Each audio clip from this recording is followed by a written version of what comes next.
Hello, and welcome to Diana's Makerspace on this June 9th, 2025. I'd like to show you a continuation of the KZ80 project revision 3. Finally have it fully assembled and planning to write the assembly code for it. So let's switch over and let me show you what it looks like. Now this is the fully assembled KZ80 revision 3. You can see what I did was I put it next to a tweezer so you can sort of get an idea of how big it is, and also next to a mat. Now it's interesting. This is actually going to be the special port register, where basically these upper two bits are going to control the bank switching for.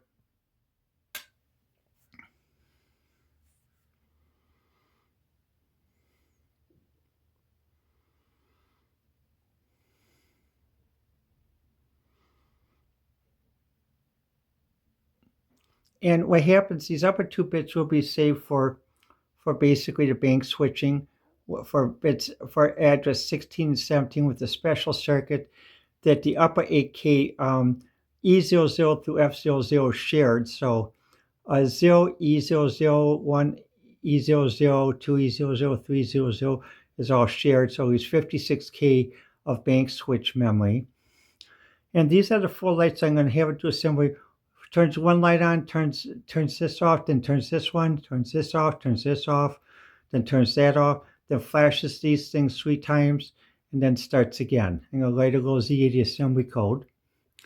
Now this is a 273 latch that's used as a special latch memory.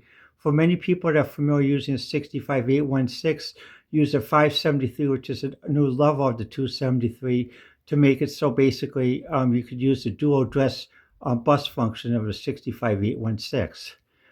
This is the 8255 chip, which allows for 3 8-bit ports, and also one of the control lines. I got to connect the second control line, A1. This is the A0 line. The reset circuit, it powers on. Does a reset when it powers on. But also what I did here is I added a special circuit here. This is the power, ground, and this is the clock enable, and this is the clock input. So you can put a different clock input signal in. So when you have the clock disabled, you can put a second clock input signal in. Goes to here, jumps over. And as you can see, basically there's a little status display there that'll show basically the first 8 bits of memory. So when you do a free run, what you can do is you can actually take and connect basically right through here. You can connect right through here, basically a resistor package, so that you can do a free run, basically if you want to. Now, when I do revision 2, I'm going to see if I can do a different way to make things more organized. But right now, I just have to write the code and do a free run test, and then test the code and do the lights with the special register, and also with the built-in clock that runs at 4 megahertz. Well, let me know what you think. The best way to reach me is by YouTube, X, Facebook, and Pinterest. And this concludes Diana's Makerspace on the KZ80 Revision 3 for June 9th, 2025. Thank you for watching, and thank you for listening. Hello, and welcome to Diana's Makerspace. For my weekend project, I decided to do something which I've been inquiring about and interested about for a long time, is retro computing. So this week I decided to make a class of retro computing projects that will run on 40-bit CPUs like the 6502, the Z80, which is my favorite, the 8051, 8085, and some others, but also make a class so that all of them can just plug in. You don't have to worry about which processor you use. You just plug it in and just hit, because it uses a Kaneki Universal Bus and a Kaneki Universal I/O, which I also developed this weekend. Now let me show you what's been developed so far. Now this is the Kaneki Multiply System Hobbyist IoT ORAM.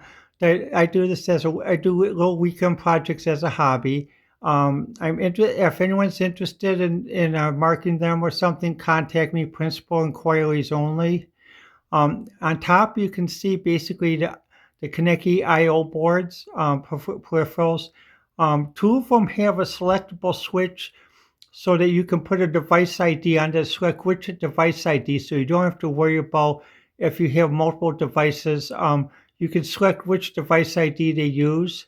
It's up to 8 device IDs. Then there's the main system board, which has the memory and three 8-bit communications port connected to the Kaneki Universal Processor Bus. All these are on the top are shown without headers up to Universal. The center has all the headers, and then on the left you can see the Z80, which automatically plugs into the Kaneki Universal Bus here, and then the 6502, which will plug in the Universal Bus here. Now let me just show you a little bit of what it looks like. You can so see basically very much plug and play. And you can see basically there's the pins, it's headered. Same thing with the 6502. But what's different about the 6502 is the 6502 actually has a special circuit, so that basically it's set to use this bank here is a shared BIOS from E00 to FFF, or basically for other chips you could set the low BIOS just by modifying the pin connections on here. This one's set to basically use the full BIOS, and then with the I/O port, you can also do bank switching, because you can see this is the memory, this is the port controller, and then that's the device selector. Now when you look at this is the bare board. Now you can see the bare board basically has the same thing, but plenty of space to add on to it.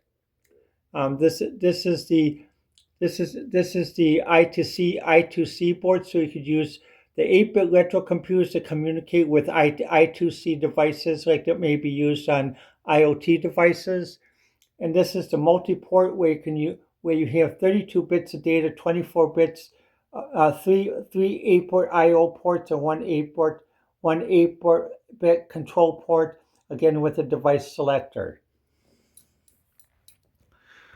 With the Kaneki Multiplay family, I'm planning to add more in the future, and also basically planning to make this in the kit form when I can get this all drawn up like that though. But this is the actual build of what it will look like, and all the things use mostly plug and play modules, except for the switches and the transistor as well. But everything else, and also the I2C board is soldered in. But basically everything else is pluggable.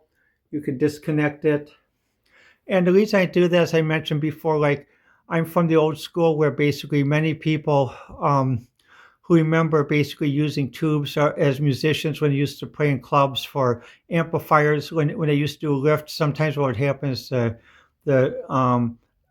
amplifier would the tube would blow because the power wasn't quite right. Well, rather than cancel the whole concert, what they did is they just let the amplifier cool down, and they carried a set of tubes and they replaced it. And that's common for many people in electronics in my generation. So when the Osborne one was made, that's what I liked about the Osborne one is all plug and play. It's like in a way fixing like an old truck, like a 50s old truck. I used to take it apart and play with it and try different things with it. Gave me my first chance to sort of plug and play and test things. Same with my TI-99/4. That was all plug-in chips too, like that though. So that's why I like this plug-in design too, and that's why I'm a little bit fond of retro computers, because it does bring back good memories. And for me, this is some nice things to try to make some new games and also just some fun stuff to do. Well, let me know what you think. The best way to reach me, as I said before, is on Facebook, X, YouTube, and Pinterest. And also with this, I do these as hobby projects. If people wish to make inquiries as to marketing or build them on mass production, I'm welcome to them, but only principals only, please. And just contact me by social media. I do not accept blind phone calls, so social media contact first, and then once you've been vetted, then we can talk more on the phone and then over Zoom. Well, let me know what you think, and thank you for watching Diana's Makerspace.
Welcome to Diana's Makerspace. I discovered an interesting accident while I was formatting my M2 drive for a build that I'm working on.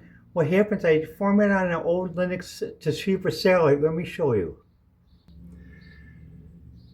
Now this is the build running on the build that's the M2 drive that's always set up on the Toshiba satellite that's made about 2000, 2008, 2009.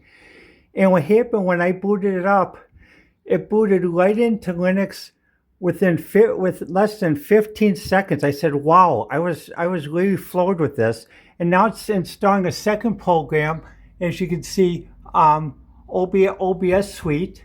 The mouse is more responsive, and this started about 20 seconds ago, and you can see it's already at 35% of the build. And and what happens, install a program, a Plex program, in about 10 seconds. So with this M2 drive, it really goes fast and really gives life to old machines. Actually, I'm going to buy another one for my HP. Both of these were bought at AliExpress. This M2 box. Let me get the box here to show you what it looks like. Just have to hold on. I gotta rearrange my thing here. Now this is the box. This is the M2 SSD to USB 3.1 enclosure, 10 gigabytes. And you can see basically here's the instructions. But God, this thing works on an old Linux PC that I use basically for some of my Arduino work and my electronics work. God, I'm amazed at how fast this is going. And right now, as you can see, it is up to 52%. So this thing is really flying, and it works with the old drive. The old drive, it still recognizes the old drive, which is a 1 gigabyte rotational drive. It still locates that. So the benefit is it's using the operating system to the SSD drive to run the operating system, which makes the computer run way faster, and also will help for other things. Well, let me know what you think. The best way to reach me is on YouTube, X, Facebook, and Pinterest. Well, this has been Diana's Makerspace for May 29th, 2025. Hello, and welcome to Diana's Makerspace on this June 9th, 2025. I'd like to show you a continuation of the KZ80 project revision 3. Finally have it fully assembled and planning to write the assembly code for it. So let's switch over and let me show you what it looks like. Now this is the fully assembled KZ80 revision 3. You can see what I did was I put it next to a tweezer so you can sort of get an idea of how big it is, and also next to a mat. Now it's interesting. This is actually going to be the special port register, where basically these upper 2 bits are going to control the bank switching for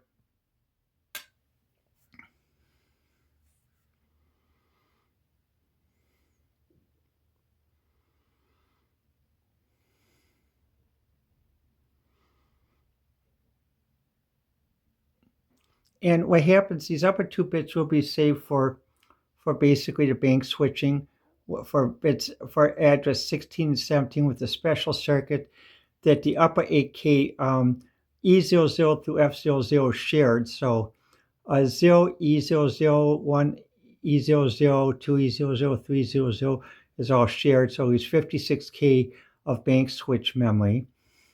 And these are the 4 lights I'm going to have it do assembly. Turns one light on, turns this off, then turns this one, turns this off, then turns that off, then flashes these things 3 times, and then starts again. And the light goes Z80 assembly code. Now this is a 273 latch that's used as a special latch memory. For many people that are familiar using a 65816, use a 573, which is a new level of the 273, to make it so basically you could use the dual address bus function of a 65816. This is the 8255 chip, which allows for 3 8-bit ports, and also one of the control lines. I got to connect the second control line, A1. This is the A0 line. The reset circuit, it powers on. Does a reset when it powers on. But also what I did here is I added a special circuit here. This is the power ground, and this is the clock enable, and this is the clock input. So you can put a different clock input signal in. So when you have the clock disabled, we can put a second clock input signal in. Goes to here, jumps over, and as you can see, basically there's a little status display there. That'll show basically the first 8 bits of memory. So when you do a free run, what you can do is you can actually take and connect basically right through here. You can connect right through here basically a resistor package so that you can do a free run basically if you want to. Now when I do revision 2, I'm going to see if I can do a different way to make things more organized. But right now I just have to write the code and do a free run test and then test the code and do the lights with the special register, and also with the built-in clock that runs at 4 megahertz. Well, let me know what you think. The best way to reach me is by YouTube, X, Facebook, and Pinterest. And this concludes Diana's Makerspace on the KZ80 Revision 3 for June 9th, 2025. Thank you for watching, and thank you for listening. Hello, and welcome to Diana's Makerspace on this Sunday, June 15th, 2025. Just to remind those who are watching before 2 p.m., the Kenosha Art Fair, it already has passed, but there was a Kenosha Art Fair in Kenosha Union Park from 10 to 2 today. On Labor Day, there's going to be a Lake Forest Art Fair, which I and a friend go down to. Nice event. There's a Starbucks. There's other nice restaurants down there. A classic bookstore, and basically a nice place to sort of just mill around and meet people, meet new people like that. Though, well, for today's project, I'd like to talk about something I've always been thinking about. Is basically a universal hobbyist board. So what do I mean by that? Well, I mean basically, what would happen if you could just take a board and you could take like a Z80 that's used on the Osborne One and on a Nintendo or something like that, or take a 6502 that's used on Apple II, or basically a 65816 that's used was used on Apple Apple II GS, and just put them on there. Well, this weekend I decided to do a little weekend project. This is it. On top of here, this is a 6502 with circuits basically so that it can access the upper 8K of RAM and then use the lower K RAM. So if we disassemble this, basically it has a universal bus, my own universal common bus, and this is the one with the Z80 on top of the communications and main memory module. And you can see basically, this is the completed common bus, 40 pins, because these are designed to work with 40 pin chips. Now if we take this off, just a minute.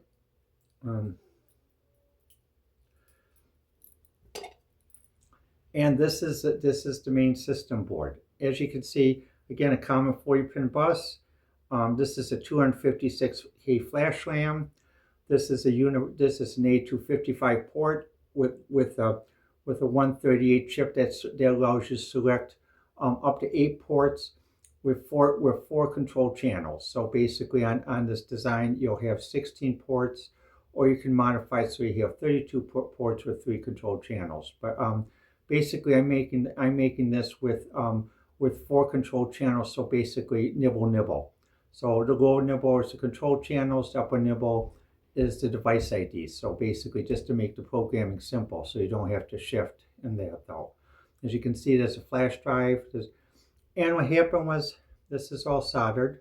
Like that, I think I've improved upon my soldering since last time. And another thing I noticed in making this is that basically when you make this, this gave me some ideas even for wire lab projects, because normally I try to buy long headers like this from different places. I'm limited as to what the chip size is. So what I've learned now is by actually buying headers and then soldering them, I can actually make any type of headers, and also at cheaper cost. So actually this part can be actually wire lapped like that though. And what happens? So basically, I got an idea on how to do wire lap projects better like that as well, like that though. So that's something else I'm going to do like that. Because I was working on one wire lap project and it's having a little difficulty. So now basically I can start to do it basically. And that though for 40 pin chips and for wide 22 pin chips like that, like the like basically that's what's used in Arduino with the multi-port chip. So now what the idea of this is simply, let's say you want to try a 6502 project or 65816 project. Okay, here's the module. What you do is just take the module and we just put it on and just put it like you do every other chip, and there you go. And it's right on there, and it's all ready to go like that. Or let's say you want to do a Z80 project. Okay, plug it on there, and what happens is, because of the common bus architecture, this will allow you to put any 40 pin chip on here. So far I made it for the Z80 6502. I'm also going to make it for the 65816 as well. That's coming next, in that though. Now with the 6502 and certain 40-bit chips, what happens? They load the upper memory or lower memory. So what happens? This additional circuitry allows you to specify whether to load the upper memory or lower memory, as well as also what part of memory is going to be shared. Like on this one, on 6502 series chips, I'm going to have the 8K of memory from E00 to FFF being shared with X in front of those if you have memory systems that bank switch or have higher capacity. So you can actually have a common BIOS, a common LOM, like common BDOS like that though. And the other thing why I put sockets in here is what I liked the idea when the Osborne one was designed, that it had sockets, because you can take the chips out and take it out. And another reason why I like sockets is I was raised in a family where basically my parents worked on the old space program. My dad was a civilian contractor for NASA. My grandfather was a civilian contractor for the Los Alamos project, and they like sockets because in those days they also used tubes, and tubes basically were all, and it's common for many people that had tube TVs and tube radios and things, and even musicians, they had tube amplifiers. They used to carry an extra set of tubes with them because when musicians would play at a concert and someone would do like a big lift or something, and basically the power systems that where they're playing weren't up to spec to keep up with, and the tube would blow. Well, rather than cancel a concert, they just take a break, wait for the amplifier to come down, to cool down, and they put a new tube in and restart again. And that's why this has sockets, because basically this way it's interchangeable. And what happens, so you can put a 6502 on here, 65816 on here, or another 40-pin chip to use up and low memory with this, and connect it to a common bus. So let me show you what it looks like when we put one system together. Now this is what it looks like when we put one system together. This is a 6502 that's plugged into the main communications board. Now if you look underneath, see there's plenty of air room for the cool. In a way, it looks like a garage like that. It looks like a house with a garage on it, and then you have another house on the side. So, and this is, I still call this my sandwich design, because basically you can stack up like this, or basically if you want to, you can even stack it like this. And I'm trying to do something with these connectors here, so it could connect into a bus, and that though, so you can actually stack it this way. For this, I think this is a great way how to. I'm going to try this to see what I can do with my hobbyist things with Z80 and the 6502 series and other 40-bit chips, as well as the the 8051 and the 8085. Now, what I did was I put the Z80 module on here. Now, this is a Z84, a CMOS version, a newer generation of the Z80.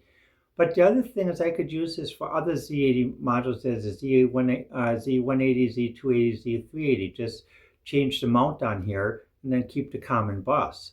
And that's the nice thing about this hobbyist design that I made. So basically, I made it so it's just plug and play. You can just put it in and then this is the standard communications board.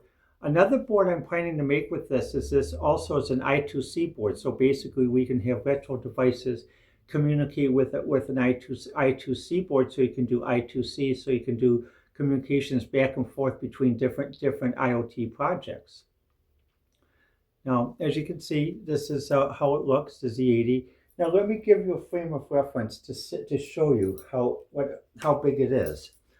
This is a bus pass that I use, and this is the size of the card. So this is 5 centimeters by 7 centimeters.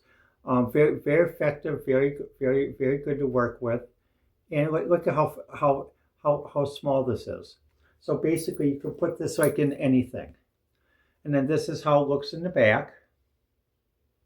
What happens? You could say I just started doing just started doing a mock-up. I'm going to do one in KiCad where you can have a full PCB board. But I like to do mock-ups, so because I'm a visual person. I like to see what it looks like, and also I also like to feel. So as an artist, I like to feel and see. So, and the common bus. Well, you may notice that today, basically, I'm dressed casually. When I'm not going out, I sort of just dress casual. I'm sort of in my pajamas today, and with my Barbie collection, my Barbies are in the pajamas as well. So if like a female version of Hugh Hefner, sort of just when at home, just dress casual, pajamas and bathrobe. But when I do go upstairs and pick up my mail, I am fully dressed in that though, because it is important, basically, that if you live in an apartment building, when you go outside your apartment, make sure you're fully dressed, because some people may become very sensitive. But at home, you can dress whatever way you wish. Well, let me know what you think. The best way to reach me, as I mentioned, is on YouTube, X, Facebook, and Pinterest.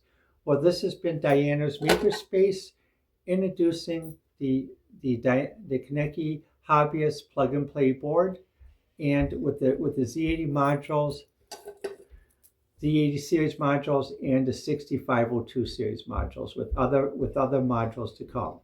I'm planning to put this in production soon. I'm going to first make a PCB board, and then I'll put a link out, and then just then I'll try to make it as a kit.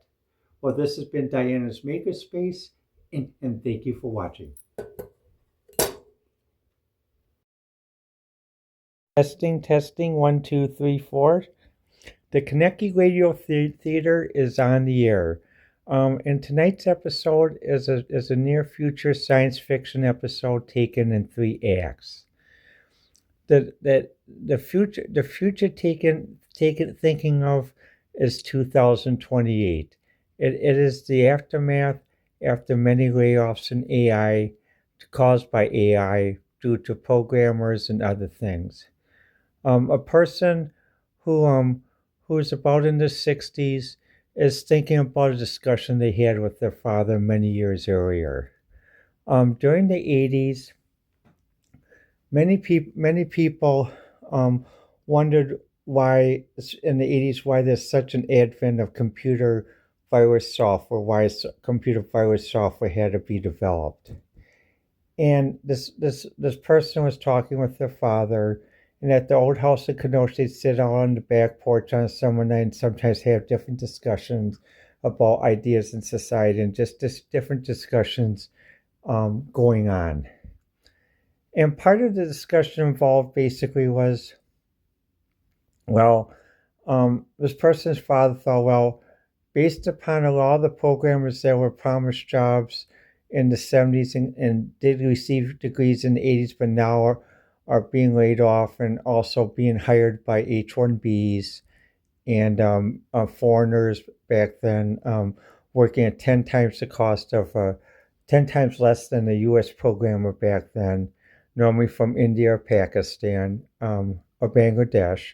What it came out to is this person's father said, realized the reason why, part of the reason why for the rise of antivirus software is because when you ask people to create something, they give a lot into it. They put a lot into it with their families. They put a lot into it in the development. And what happens is when basically promises are made and not kept, um, they also have the ability to know how to use their knowledge the other way, and especially if they're made desperate. So my father always wondered basically when we used to talk was even when I was in computer science, that's why my father and uncle wanted me to go in business was because they were afraid that they were making out too many computer scientists, that computer scientists were a dime a dozen, or as I watched in one Apple TV series, basically, what was the term they used in English? Um, 10, 10 to the penny, 10 to, 10 to the penny instead of a dime a dozen, 10 to the penny. So hyperinflation has caught up. Well, thinking back in 2028, um, I would wonder if I would wonder basically back then up to 2020, what would the future be like when you have a bunch of people laid off at AIs?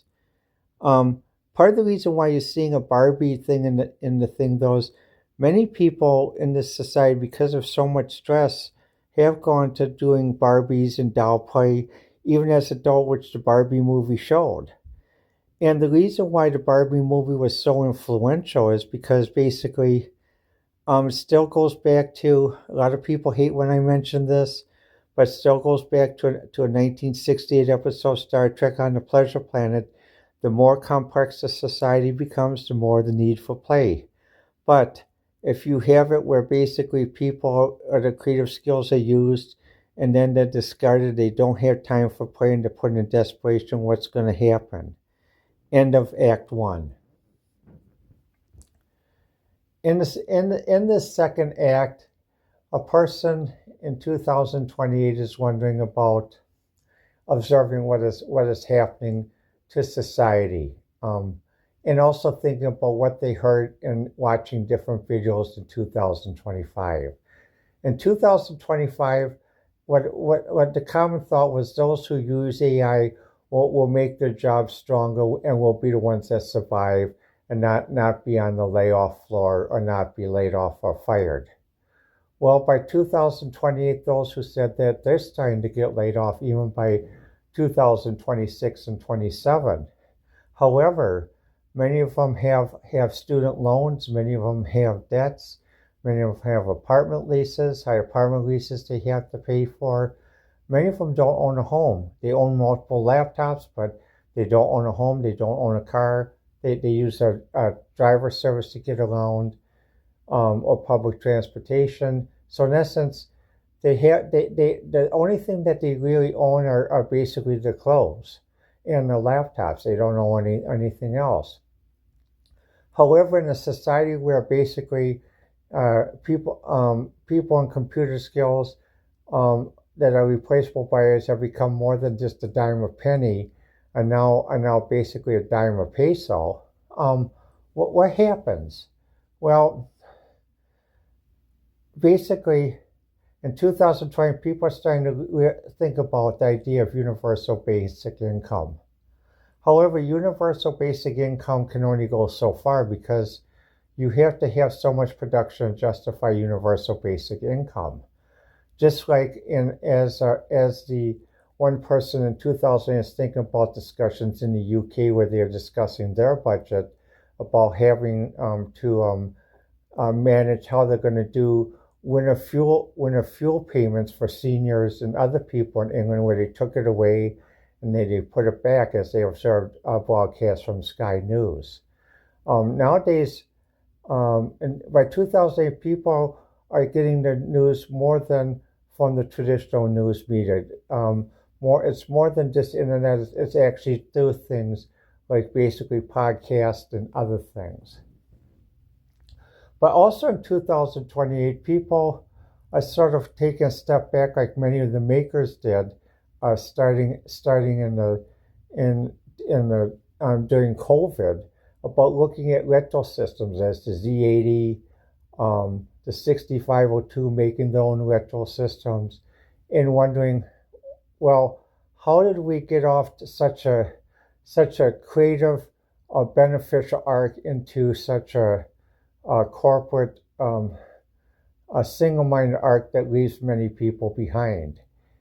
And that's why the retro systems have become sort of rejuvenating point as a point of zero to try to start again to basically as a counter correction, just like as sewing is a counter correction. Because another thing people wonders, they see a lot of people who are creative that work in IoT, but also work in sewing. They make Barbie clothes, they make their own clothes. Even as some podcasts said, sewing is rebellion. And so it's not common now to see videos where people are watching and they see makers that make stuff but also do sewing stuff and also sewing maker stuff. By 2028, this is becoming a bigger trend, and people realizing now that um, basically the trust that was put in consolidating big tech from what was considered the bad East Coast big tech to what was then considered the new friendly West Coast big tech. But the friendly West Coast big tech has become more worse than the big East Coast big tech ever was, because there's no oversight. With the big East big tech of the past, there was oversight as a special consent decree by the Justice Department and other things. But with the big tech of the West Coast, there's no consent decree coming even in 2028. So people are wondering, what is happening? What do we need to do? And people sort of realize that um, basically they're not surprised when they see more things with viruses between different things, because people who are desperate will do stuff if they feel that basically no one's going to help them. So people have to have help. But the thing is, um, the other thing is basically the way to do things is not through violence or basically violent means, because then that's going down to their level. It's to work on a peaceful level. So people realizing by doing retro maker stuff, doing craft stuff as sewing, sharing, doing community sharing, they're starting to see it. They're starting to see a path. So the pathway that starts to form is actually a very odd path. It actually starts with people who are adults who have a doll collection and they actually make clothes for the dolls and other stuff, because they are setting a way how to get around the aggressiveness and the massive hardship that some in society have done, that are too greedy and that have hurt people too much in the tech field, and also in income disparity and quality of life disparity. End of Act 2. Act 3. It is now later in 2028. Um, the idea of people playing with dolls as adults, making doll clothes and other things, is becoming more socially acceptable. But to those in the big tech that did the original purge of people through AI, they're trying to discourage this, because they realize when people do play with dolls, they do share the sewing skills, they do share their maker skills. This brings back a sense of community. This brings back a sense of worth.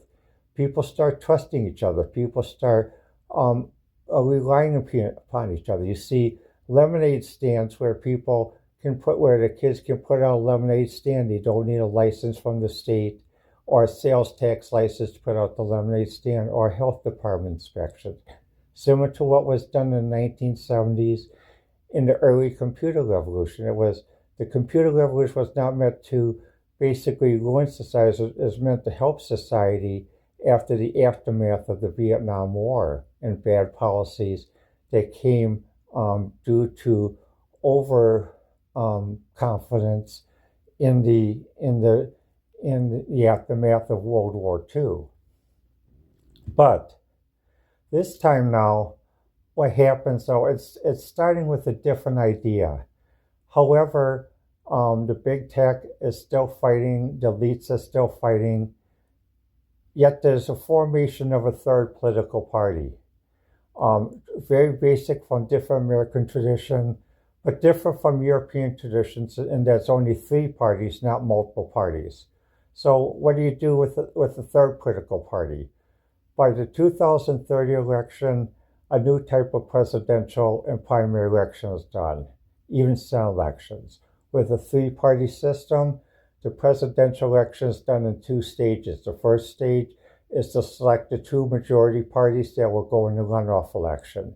And the runoff election is used to select basically the representatives that will elect the president. And same thing for Senate elections and House elections, as well as governors. Yet, other rules are put in place that basically no paid campaign advertising cannot be used to have the same constitutional protections as an individual. A reversal of a Supreme Court ruling many years ago that that people thought gave corporations too much power. However, this is done basically on a step-by-step basis, but it's also done with a non-corporate basis, and so that basically you don't have boards and big tech taking over as the way they did by proxies and other things. A third part is that universal basic income has become prevalent and understandable because people it's now said that if you have a certain trade or skill, you're supposed to be guaranteed a certain income.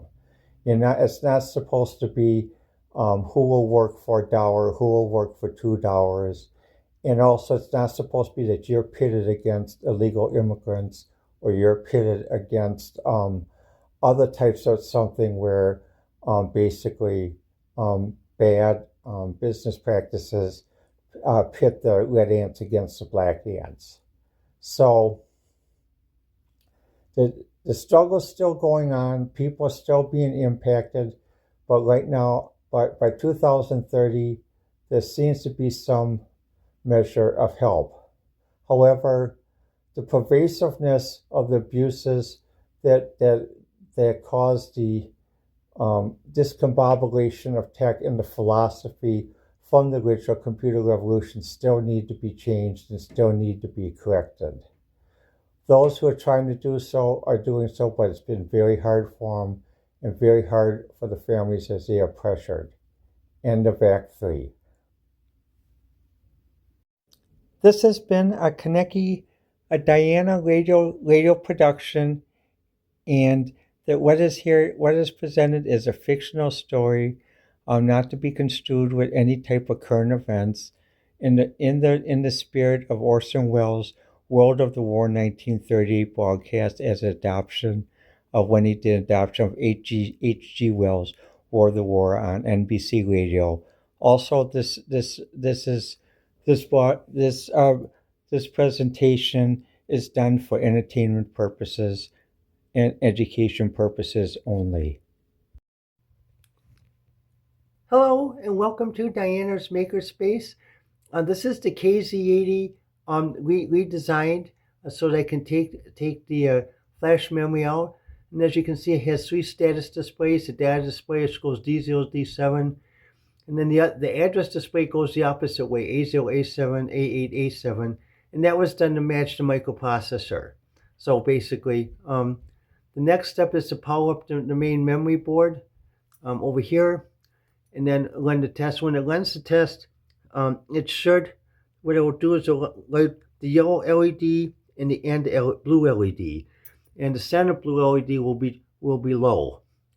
So what happens next step is to do the test. And this is the reset circuit that's used on power up. What it does, it uses a capacitor.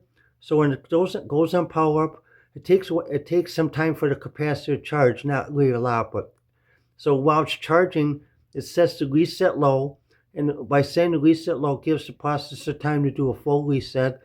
And then by the time the capacity is fully charged and clock signals running, the program will start at location 000. Well, let me know what you think. And the best way, as I said, YouTube X, Facebook, and Pinterest. And and the next step is to basically do the full power up and test the new redesign.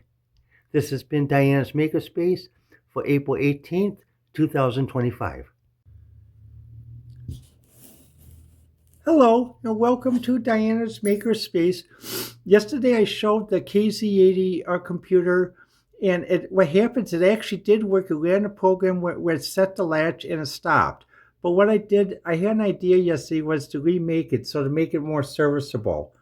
So what I did, you can see what I did is I added the serviceable chip up here that can be pulled in, pulled out. And then back here, you can see, back here, let's see, just raise this up a little bit. You can see data latch, address A0, A7, A8 through A15. And this is the function generator that I used to test it. And what I did is, the way I discovered that the program was doing the program was, first I ran it on fast mode, using the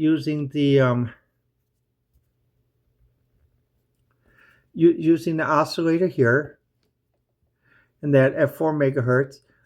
And I noticed the light went on. But then what I did is I set the function generator to slow mode at 22 hertz, 22 cycles per second, to run it that way. The way I tested the program to see that basically it was doing what it was supposed to be doing on the program is, let me just move some of this stuff here and get the one coding here. Oops, come on.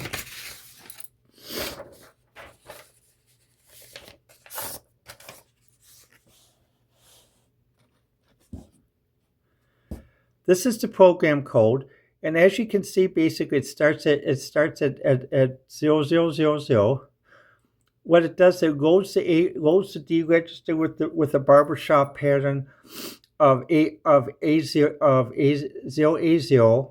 And what happens, so with the barbershop pattern, that means that bit 4 is set and bit 2 is set, but basically bits 1 and 3 are off. And then the port register C is set to port 0. Then register A is loaded as a counter that goes out to 255. What happens then what it does, it sets the value out to 2. It sends the value out. It decrements A, and then it sends it. Then if A is still above 0, it jumps back and decrements A again until it gets to 0. Then what it does, it loads the value of D to 00 to reset all the LEDs to low.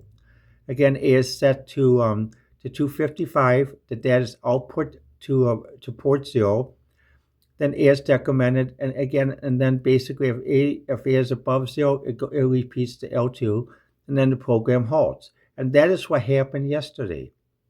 The reason why I didn't realize this, I thought I had a different program. I thought I submitted a program which was a blink program, which would go on and off continuously. Now, my MyBlink 2, the halt statement is replaced to a jump start, which is at 000, where the load A at 08 starts. So basically, when it gets done with the 2 loops, it jumps back and starts again, which I'll test on another system.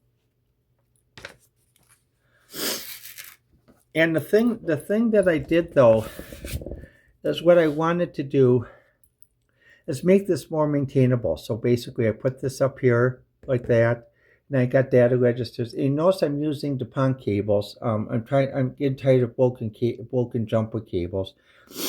But I still kept basically the reset cable and the clock cable. So when I used the function generator, let me separate these two. I used the function generator. This was the clock line, and this is the reset line. So when I did the test, I just tied the reset line to positive, and then I put a signal in. Now I'm working on a new design, which is a little bit better, and uses the same principle, same design, but sleeker. And I'll show you that in the future. But so far the program does work, and I'm going to refresh the drive with the second program. So just to finish, this is what the second program looks like.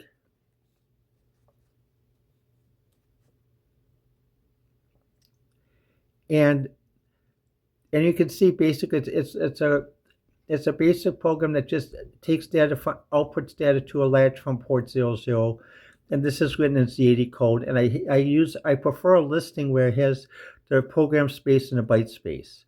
Well, let me know what you think. And this has been Diana's Makerspace for April 17th, 2025.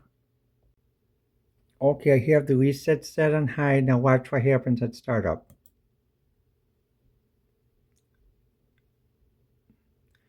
So it does the program, but then it goes off into space. So I think what happens is one of the bytes is misprogrammed into memory. Let's wait a few seconds.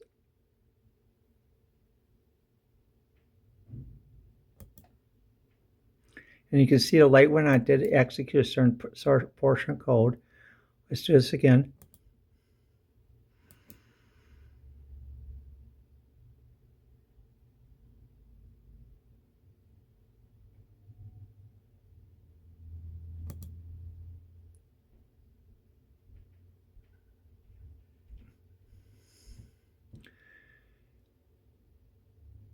And you can see it executed a partial bit of code. And it started at an upper memory value. So I gotta find out why it's starting at an upper memory value rather than not resetting. So again, by keeping reset high, it does load at memory 0. Let's wait a few seconds.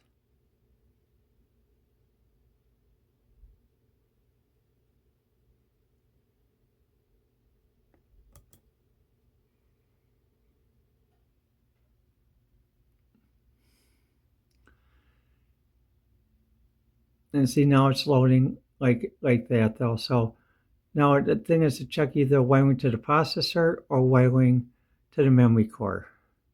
And the problem is not all the memory is partially wired, so it's set.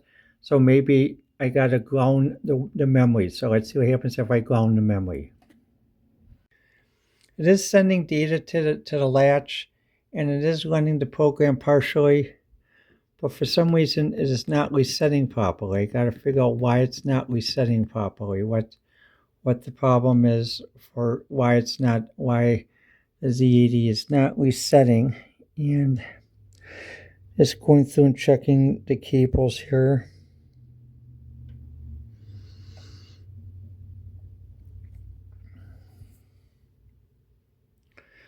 But it is running a program. It is doing what it's supposed to, reading data from the disk, but it's just not starting at location 0 upon startup.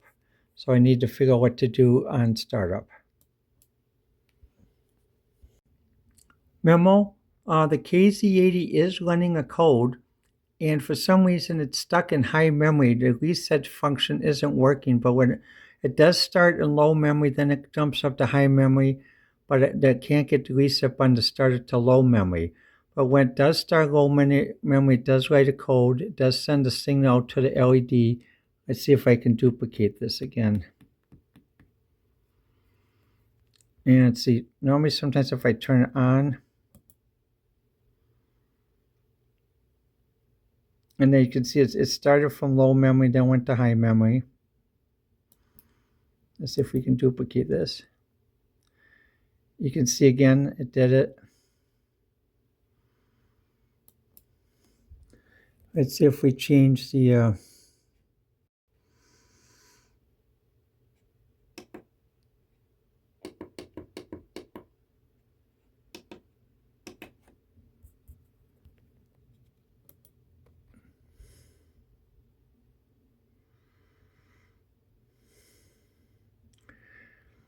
see, it's reading data. Now you can see it's on instruction 3, but for some reason it's on F lower memory like that. You can see. So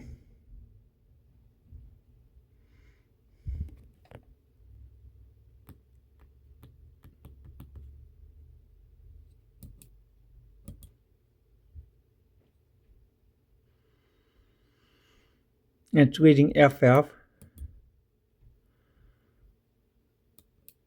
Okay, let's try to see what happens if we change the megahertz to, if we change the signal to 211. And let's run it.